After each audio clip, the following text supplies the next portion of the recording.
Très bien, donc Hélène Joubert, bonjour. Vous êtes ici à Lyon donc dans le cadre d'un cycle de conférences et celle qui vous amène aujourd'hui est intitulée Autour de l'Oba, les arts de cour du royaume bénin du XVIe au XIXe siècle. Alors tout d'abord, pouvez-vous nous présenter cette exposition et nous dire si nous aurons la chance de la voir ici à Lyon? C'est une exposition qui a été produite par le musée de Vienne, le musée d'ethnographie de Vienne,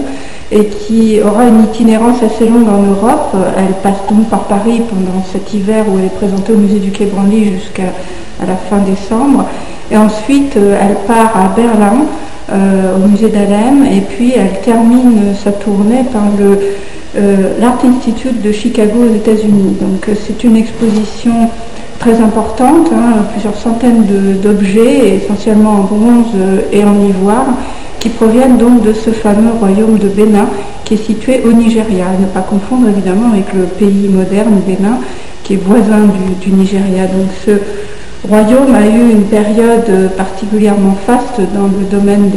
de la création artistique, notamment à la suite de ses contacts avec les Portugais qui vont arriver à la fin du XVe siècle le long des côtes africaines et établir donc des relations commerciales avec ce royaume qui vont durer pendant un siècle. Ensuite, donc, ces commerçants vont être remplacés par d'autres nations européennes, les Français, les Anglais, les Danois, etc. Donc le royaume de Bénin est connu à travers les archives occidentales et on a des objets qui proviennent dès le XVIe siècle, effectivement, de cette région et qui vont être apportés en Europe. Des objets très précieux, essentiellement en ivoire, le royaume de Bénin a une histoire qui est probablement beaucoup plus longue, mais c'est un royaume d'Afrique qui ne connaît pas l'écriture, donc on n'a pas d'archives au niveau donc, de Bénin, si ce n'est toutes ces archives qui sont portugaises, anglaises ou autres, qui nous racontent plutôt là, la visite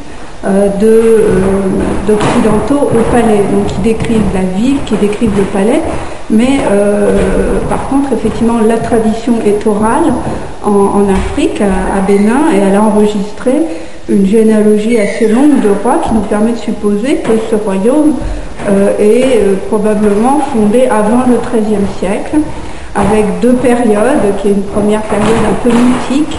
et puis une seconde période où en fait la dynastie est revivifiée par l'apport d'un prince venu d'Ifé. Ifé est un autre grand royaume du Nigeria, mais qui est de langue Yoruba et non pas de langue Edo comme Bénin. Et on connaît d'Ifé notamment toute cette période des bronzes et des terres cuites classiques entre le XIIe et le XVe siècle.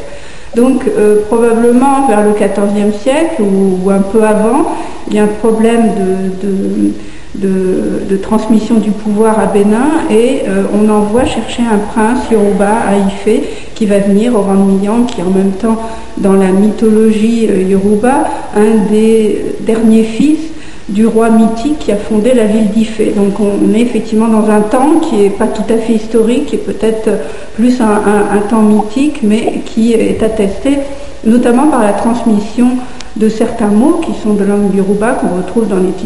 titulatures royales et puis également dans les techniques, puisque la technique de la fonte à cire perdue, là aussi, d'après la tradition orale, serait venue d'Ifé et aurait été transmise donc à Bénin. Ce qui explique que lorsque les Portugais arrivent fin XVe siècle, les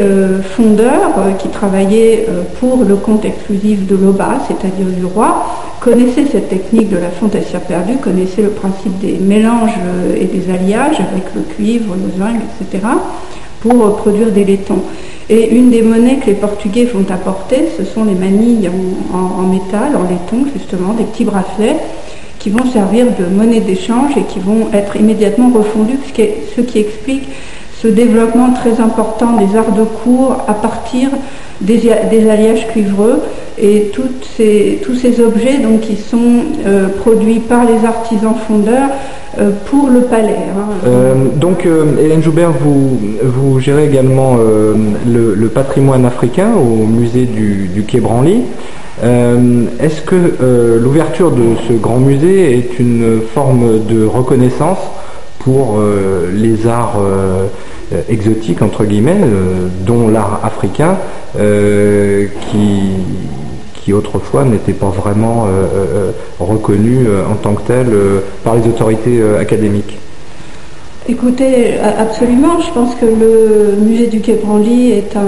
une institution qui a été voulue par le président de la République comme effectivement un geste de reconnaissance vis-à-vis des cultures du monde, et pas uniquement l'Afrique, puisque le musée du Quai Branly est consacré aux arts non occidentaux, comme on les appelle, c'est-à-dire le continent africain, américain, asiatique et océanien. Donc il est clair que c'était un geste très important à Paris, cette ouverture, cette naissance d'un musée qui s'est fait d'ailleurs sous la fusion de deux anciennes institutions qui existaient, d'un côté le musée de l'Homme et de l'autre côté le musée national des arts d'Afrique et d'Océanie qui a fermé ses portes en 2003 et dont on a effectivement rassemblé les collections. Alors on avait d'un côté des collections plutôt esthétiques, de l'autre côté une vision qui était plutôt ethnographique, mais des musées qui effectivement étaient un petit peu négligés, un petit peu oubliés, qui manquaient de moyens. Et là, il est vrai que la naissance du musée du Quai Branly a redonné toute leur place à ces arts, quand bien même ils ont connu effectivement une longue histoire à travers le siècle, redécouvert par les artistes au début du siècle. On connaît effectivement le goût de Braque et Picasso pour les arts dits nègres. Et puis il y a eu toute une vague de grands collectionneurs, de grands marchands. Donc on a cette relation avec l'Afrique et l'art africain qui est longue et qui s'exprime dès la fin du 19e siècle. Mais là, effectivement, c'est un moment tout à fait important. Et depuis l'ouverture, est-ce que vous avez pu justement déjà remarquer que certaines parties des collections exposées attiraient plus spécialement les visiteurs et est-ce que vous pouvez... En France, on a cette relation très très forte avec l'Afrique, on a des communautés d'origine africaine, donc il est...